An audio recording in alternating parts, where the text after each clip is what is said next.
पहले मैं खड़ा हुआ था ऐसे किसी ऑफिस में जाके, तो मुझसे पूछा गया था कि क्या है। किसी डायरेक्टर के असिस्टेंट ने पूछा था क्या है।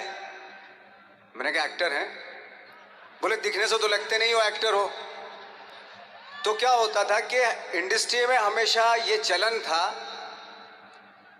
कि एक्टर हीरो जो होता है वो 6 फुट का होता है और गोरा होता है और लंबा चौड़ा बल्ले छल्ले होते हैं। मतलब हम तो बस ऐसे ही चले गए थे, ऐसा ऐसा ऐसा समझता था वो। और शिप्रा, मैं ये आपको यकीन दिलाना चाहता हूँ इस चीज़ का कि मेरे खुद के रिश्तेदारों ने भी, जब मैंने उनसे इच्छा जाहिर की कि मैं एक्टर बनना चाहता हूँ, तो उन्होंने भी मुझे डीमोरलाइज किया कि पहले शक्ल तो देख ले अपनी, क्योंकि 5 फुट का छोटा पतला दुबला सा आदमी, काला कलूटा। मुझे खुद को पता नहीं था कि इंडस्ट्री में मेरा क्या हाल होगा, बट एक जिद थी, एक जिद थी। और हजारों लाखों, मतलब सालों साल से इंडस्ट्री में सिर्फ यही चलन था कि एक्टर तो, हीरो तो जो है ऐसा होता है। लेकिन इस सब ऑड सिचुएशंस के बावजूद भी गए।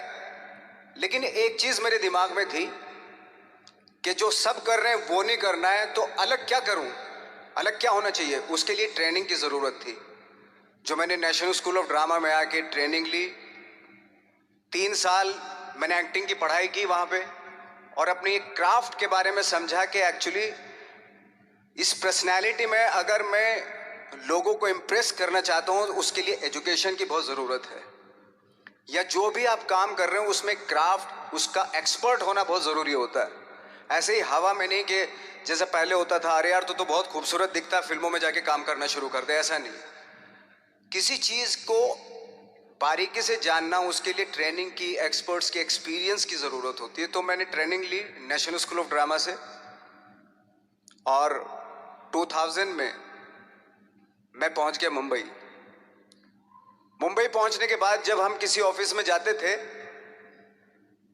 आई थिंक उससे पहले चलन नहीं था बिल्कुल भी। हम लोग गए, जैसे मैंने बताया कि ऑफिस में खड़े हो के, भाई हम एक्टर हैं, काम दोगे क्या। तो बोले पहले हुलिया तो देख अपना तू।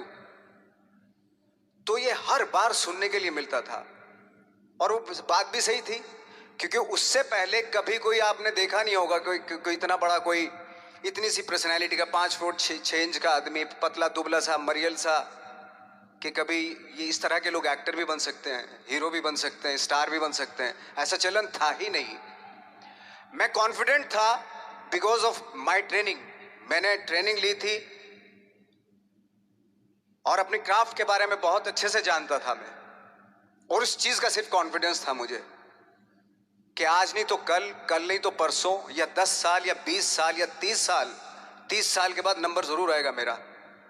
मैंने कभी भी अपने को टारगेट नहीं किया, टारगेट नहीं दिया मैंने कि अगर 2 साल ट्राई करके देखता हूं, इसमें अगर हो गया तो ठीक है, वरना कोई दूसरा फील्ड अपना लूंगा। ऐसा कभी नहीं। जिस चीज का पैशन होता है, जज्बा होता है, अगर आप दिल से चाह लो ना, तो पूरी दुनिया झुक जाती है उसके ऊपर। उसको पूरा करने के लिए पूरी कायनात एक हो जाती है कि इस आदमी की जिद के लिए, इस आदमी की जिद के आगे झुकना पड़ेगा, और पूरी दुनिया झुकती है आपकी जिद के आगे। लेकिन आपको जिद्दी होना पड़ता है,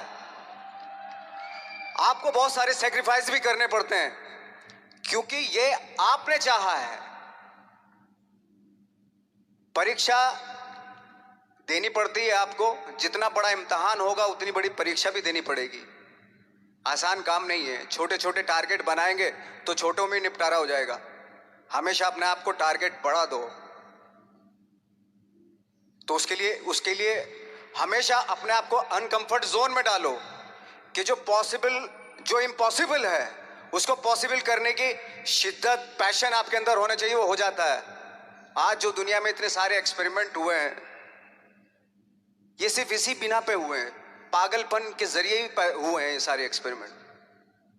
एक मैंने कहीं सुना था कि जब आप एक्सपेरिमेंट करते हैं तो फेलियर भी होते हैं, कई बार फेलियर होते हैं। कोई एक एक्सपेरिमेंट करने के लिए, कोई एक चीज करने के लिए बहुत बार हमने भी झेला है, बहुत बार फेलियर हुए हम लोग। लेकिन एटलीस्ट हमें इतने सारे फेलियर होने से इतने तरीके पता चले कि इन तरीकों से सक्सेस नहीं मिल सकती। फॉर एग्जाम्पल, एडिसन ने जब बल्ब का आविष्कार किया तो 100 बार एक्सपेरिमेंट किए अपनी जिंदगी में। 100 बार एक्सपेरिमेंट करने के बाद जब उसको पता चला कि अरे फॉर्मूला तो ये था बल्ब बनाने का, तो एटलीस्ट उसको ये, उसके साथ साथ उसको ये भी पता चला कि 100 जो तरीके हैं, 100 तरीकों से बल्ब नहीं बनता, ये भी पता चला उन फेलियर्स में उसको।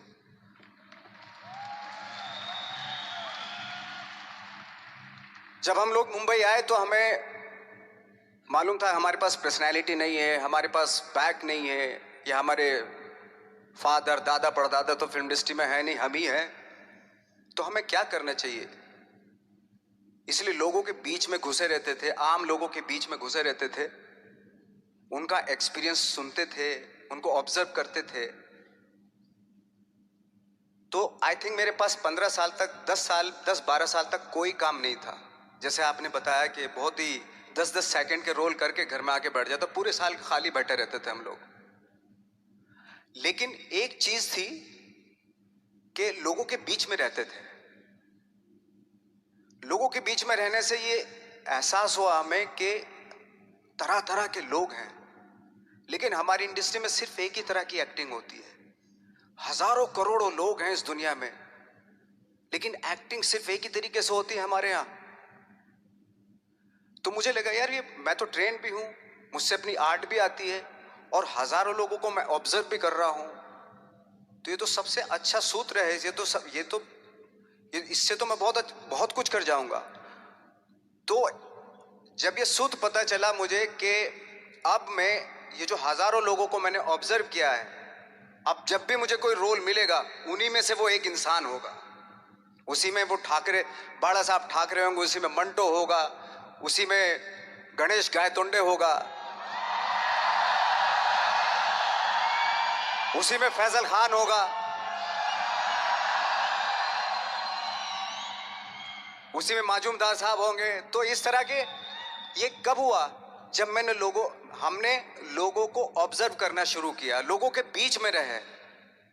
मैं 15 साल के बाद जो मेरी लाइफ थी, जिसमें खाने तक को नहीं मिलता था, अब फॉर्चुनेट अपने आप को समझने लगा था कि थैंक गॉड कि मुझे ऐसे लोगों के बीच में मुझे रहने का मौका मिला। तो कभी भी आई थिंक मुझे लगता है कि कभी भी जब आप स्ट्रगल कर रहे होते हैं ना, वो एक मौका होता है आपके पास, वो एक चांस होता है आपके पास कि कैसे उसमें आप अपना ऑब्जर्वेशन, एक्सपीरियंस, जब आपको काम मिलेगा वो